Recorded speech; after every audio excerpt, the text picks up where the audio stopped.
కానీ ఇంట్లోకి సిగ్నల్స్ రావట్లా, బయటకు వస్తే తప్ప ఫోను లాగట్లేదు. అంటే సిగ్నల్స్ లేకపోతే ఈ ఫోను పని చేయనప్పుడు, ఆయనతో కాంటాక్ట్ లేకపోతే మనం ఎలా పనిచేస్తాం, మనం ఎలా బ్రతుకుతాం?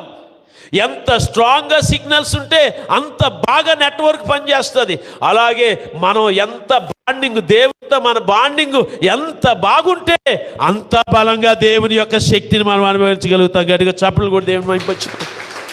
ఈ భూమి పడిపోవట్లేదు, సూర్యుడు పడిపోవట్లేదు, చంద్రుడు పడిపోవట్లేదు, నక్షత్రాలు పడిపోవట్లేదు, ఈ భూమి మీద నివసించే మనం పడిపోవట్లేదు, సముద్రాలు పడిపోవట్లేదు, నదులు పడిపోవట్లేదు, చెట్లు పడిపోవట్లేదు, జీవరాశులు పడిపోవట్లేదు, ఇళ్ళు పడిపోవట్లేదు, మనం పడిపోవట్లేదు.